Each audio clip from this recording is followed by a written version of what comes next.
வாழ்க வளமுடன். Astro news நண்பர்கள் அனைவருக்கும் இனிய மாலை வணக்கங்கள். இன்றைய பதிவில் வாழ்க்கையில் நமக்கு அதிர்ஷ்டம், யோகம் இதெல்லாம் இருக்கும்.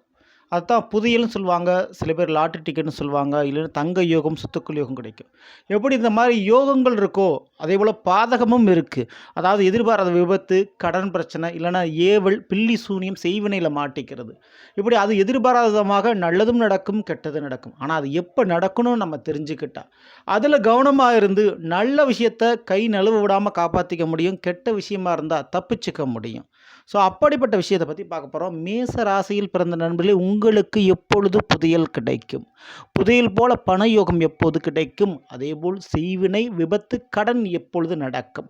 இதை பற்றி பார்க்க போகிறோம். பதிவு ஃபுல்லாக பாருங்கள். நம்ம சேனலில் மறக்காமல் சப்ஸ்கிரைப் பண்ணிட்டு கூட தர பெல் ஐக்கானை ப்ரெஸ் பண்ணி வச்சுங்க. மேலும் நம்மளுடைய சேனலில் சனிப்பெயர்ச்சி மற்றும் புத்தாண்டு பலன் ரெண்டுமே பதிவிட்டாச்சு. பார்க்கலன்னா சேனலில் போய் பாருங்கள், கண்டிப்பாக உங்களுக்கு யூஸ்ஃபுல்லாக இருக்கும்.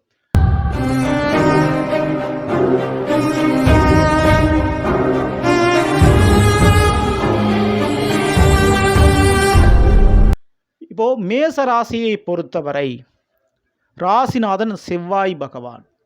இந்த மேச ராசியில் அஸ்வினி, பரணி, கிருத்திகை இந்த 3 நட்சத்திரம் இருக்குங்க. நீங்கள் 3ல் ஏதாவது ஒரு நட்சத்திரத்தில் பிறந்திருப்பீங்க. இந்த ஜோதிட சாஸ்திரப்படி பணபரஸ்தானங்கள் என்று சொல்வார்கள். 2ஆம் வீடு, 5ஆம் வீடு, 8ஆம் வீடு, 11ஆம் வீடு. இந்த கிரகங்களுடைய மூலமாக, அந்த ராசிகள் மூலமாக அந்த பணவரவானது கிடைக்கும். அப்போ மேச ராசியை பொறுத்த வரைக்கும் 2ஆம் வீடு அப்படின்றது ரிஷபம். அதற்கு அதிபதி சுக்கிர பகவான். அப்போது சுக்கிர திசையிலோ அல்லது சுக்கிர புத்தியோ உங்களுக்கு நடக்குதுன்னு வச்சுக்கோங்களேன்.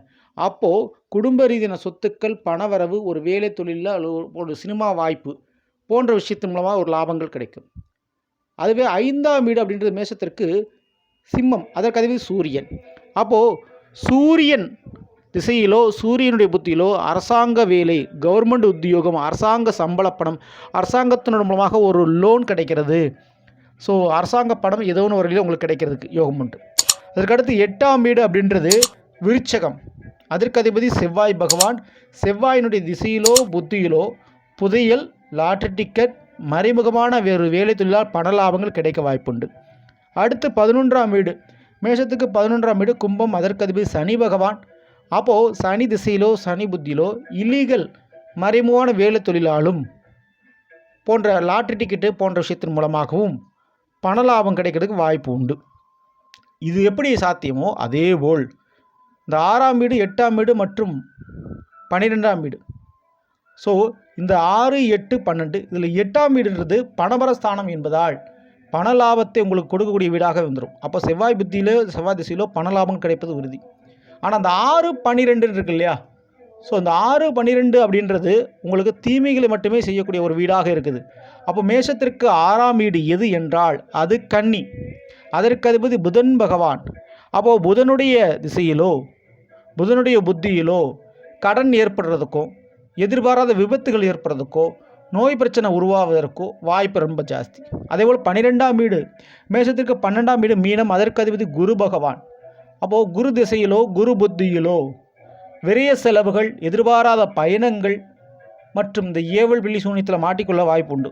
அதாவது குறிப்பிட்டு இந்த குரு திசையில் சனி புத்தியிலோ அல்லது சனி திசையில் குரு புத்தியோ காலகட்டங்கள் மற்றும் ராகு திசை அல்லது ராகு புத்தி காலகட்டங்கள் இது நடக்க வாய்ப்புண்டு. ஸோ அந்த காலகட்டத்தில் கவனமாக இருங்க.